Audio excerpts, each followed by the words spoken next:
Hello everyone. இன்னைக்கு election result day. என்ன ஆச்சுன்றது எல்லாருக்குமே இப்போ தெரிஞ்சிருக்கும் நேரத்துக்கு. ஆனால் இந்த நேரத்தில் எனக்கு தெரிஞ்சு நான் நினச்ச மாதிரி தான் இப்போ அந்த ரிசல்ட்ஸ் வந்திருக்கு. என்னென்னா தொங்கு சட்டசபை அப்படின்றது தான் இப்போ ஒரு விஷயமா இருக்கு பார்க்கப்படுது. இவங்களுக்கும் மெஜாரிட்டி இல்லை, அவங்களுக்கும் மெஜாரிட்டி இல்லை. பட் ஆனால் எனக்கு எக்ஸ்பெக்ட் பண்ணாத ஒரு விஷயம் என்னென்னா, நான் நினச்சேன் விஜய் வந்து டெபுட்டி சிஎம் ஆகுவார் அப்படின்ற ஒரு எண்ணம் இருந்துச்சு இருக்கு. பட் ஆனா என்ன ஆச்சுன்னா, ஸோ மத்த கட்சிகள் இவர வந்து வச்சு தான் ஆட்சி அமைப்பாங்க அப்படின்ற ஒரு எண்ணம் இருந்தது. ஆனா ஃபார்ச்சுனேட்லி என்ன இருக்குன்னா, இவரு வந்து ஒரு சிஎம்மா இருக்க போறாரு. Some people should need to join us. So இந்த மாதிரி தான் இந்த களம் இருக்கு இப்போ. அதாவது ப்ரெடிக்ஷன்ஸ் வந்து நிறைய இருந்தது. எக்ஸிட் போல்ஸ் எல்லாம் வந்து ரொம்ப அதிகமாகவும் கம்மியாகவும் காட்டிட்டு இருந்தாங்க. யூஸ்வலி நான் கூட திங்க் பண்ணேன், மேபி வந்து விஜய் வந்து ஃபுல் அண்ட் ஃபுல் தாக்கி பண்ணது டிஎம்கேவை தான். நான் என்ன நினச்சேன், டிஎம்கே ஒரு மெஜாரிட்டி வராம இருக்கும், இவங்களும் வந்து ஏடிஎம்கேவும் சேர்ந்து ஆட்சி அமைப்பாங்க, இதுக்கு சிஎம் வந்து டெப்யூட்டி சிஎம்மா இருப்பாரு அப்படின்னு நினைச்சிட்டு இருந்தேன். பட் ஆனால் ஃபார்ச்சுனேட்லி நம்மளுக்கு வந்து விஜய் வந்து, நம்ம தளபதி விஜய் வந்து going to be a CM.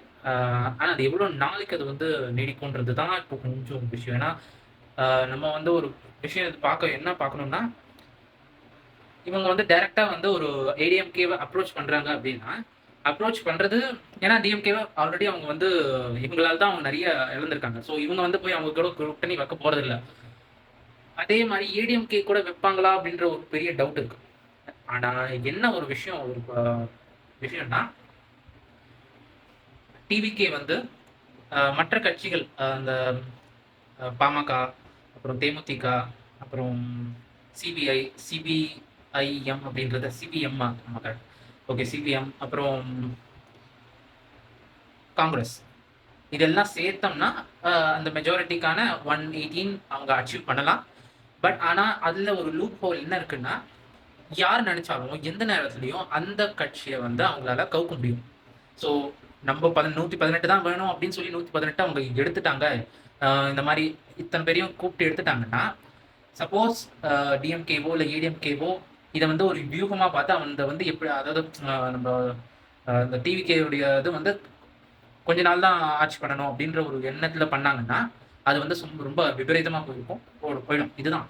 So maybe in in good way ஒரு பெரிய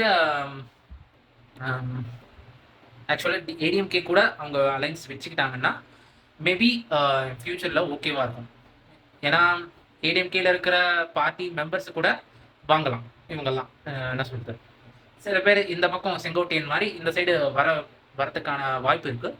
ஆனால் இது இல்லாமல் இவங்க வந்து அந்த மெயின் கட்சி இல்லாமல் சின்ன ஒருத்தராக போயிட்டு இவங்க அப்ரோச் பண்ணி பண்ணாங்கன்னா, இன் லாங் டேர்ம் அது வந்து ரொம்ப தப்பாக இருக்கும் அப்படின்றது என்னோட ப்ரிடிக்ஷன். ஸோ எக்ஸிட் போல்ஸில் வந்த ஆக்சஸ் இந்தியா அப்படின்ற ஒரு எக்ஸிட் போல் ரிசல்ட்டில் வந்து 90 to 120ன்றது இருந்தது. அப்படி பார்க்கும்போது எனக்கு வந்து ஒரு ஆச்சரியமாக இருந்தது, இந்த மாதிரி வருவாங்க, அதெல்லாம் வரமாட்டாங்க அப்படின்னு நினச்சிட்டு இருந்தேன். நான் நினச்சது ஒரு 60 to 70 வருவாங்கன்னு நினச்சேன். பட் ஆனால் 110ன்றது ஹியூஜ் ஒன். ஸோ இதுதான் நடந்திருக்கு. அண்ட் இது வரைக்கும் நம்மளுடைய பிரைம் மினிஸ்டர் வந்து வாழ்த்தை கங்க்ராச்சுலேட் பண்ணியிருக்காரு. அதுக்கப்புறமா எனக்கு ரொம்ப பிடிச்ச ஒரு பொலிட்டீஷியனாக பார்க்கப்படுற அண்ணாமலை சார், ஸோ அவரும் கங்க்ராச்சுலேட் பண்ணியிருக்காரு. Is such a honest man. எனக்கு ரொம்ப பிடிக்கும் அவரை. அண்ட் அவரோட கொள்கைகள் எனக்கு ரொம்ப பிடிக்கும். அதே மாதிரி தான் விஜய், தளபதி விஜய் இருக்கணும் அப்படின்றதும் என்னுடைய ஆசைகள். என்னென்னா கரப்ஷன் ஃப்ரீ ப்ளீஸ், கரப்ஷன் அது நம்ம என்னமா இருக்கணும் எப்போவுமே, நம்ம கரப்ஷனில் ஈடுபடவே கூடாதுன்றது தான். அதில் வந்து Annamalai sir is very great. And அதே மாதிரி தான் நம்ம தளபதி விஜயும் இருக்கணும் அப்படின்றது தான் என்னுடைய எண்ணமும். அதனால தான் இத்தனை பேர் ஓட் போட்டு இப்போ வந்து சிஎம் கேண்டிடேட், சிஎம் போஸ்ட்டில் இருக்கார். இப்போ ஆக்சுவலாக இஸ் சிஎம். பட் ஆனால் மெஜாரிட்டி வந்து அவங்க தக்க வச்சுக்கணும்னா, எனக்கு தெரிஞ்சு எங்கள் வீட்டில் சொன்னபடி என்னென்னா, எங்கள் அப்பா சொன்னது என்னென்னா, அவங்களுக்கு ஒரு டைம் பீரியட் கொடுப்பாங்க, அதுக்குள்ளே they should need to show there majority. So அந்த மாதிரி காட்டும்போது அவங்களால கண்டினியூ பண்ண முடியும் 5 இயர்ஸ்க்கு. இது எப்படி பார்க்கணுன்னா, அதை வந்து ஷார்ட் டேர்ம் பீரியடாக நான் சிஎம் ஆகணும் அப்படின்றதுக்காக பண்ணாமல் லாங் டேர்மாக பார்த்தாங்கன்னா அவங்களுக்கு கொஞ்சம் யூஸ்ஃபுல்லாக இருக்கும். தெரியல, பார்க்கலாம். ஸோ இந்த மாதிரி அப்டேட்ஸ் வந்து நான் உங்களுக்கு பண்ணிகிட்ருக்கேன். இது மட்டும் இல்ல. நானு இந்த சேனல் ஆரம்பிச்சு இது அந்த ஓட்டு போட்டதும் பண்ணியிருக்கேன். அது இதே மாரி இப்பயும் அது பண்றேன். ஸோ சப்ஸ்கிரைப் பண்ணுங்க. அ நான் இன்னும் நெறைய பண்ணணும் அப்படின்னு ஆசைப்படுறேன். பட் ஆனா என்னவோ தெரியல, ஏதோ ஒண்ணு தடுத்துட்டு இருக்கு. ஆனா இந்த மாரி ஒரு விஷயம் வந்து என்ன மோட்டிவேட் பண்ணுது. இந்த மாரி ஒரு வீடியோ பண்ணணும் அப்படின்றதுக்காக. ஏன்னா என்ன பண்ணணும்ன்றது தெரியாம இருக்கிறத விட, ஏதோ எனக்கு புடிச்சதா ஒரு விஷயத்த நம்ம ஷேர் பண்றதுன்றது. ஸோ இதனால நான் வேற என்ன பண்ண முடியுமோ, என்ன பண்ணலாம் அப்படின்றத நானு இமேஜின் பண்ணி நான் பண்ணுவேன் அப்படின்றத ஒரு ஃபெய்த் இருக்கு எனக்கு. So until then stay tuned. Signing off from Bhanudatta. So பிடிச்சிருந்துச்சுன்னா லைக் பண்ணுங்க, ஷேர் பண்ணுங்க, சப்ஸ்கிரைப் பண்ணுங்க முக்கியமா. அதுதான் ரொம்ப வேணும்.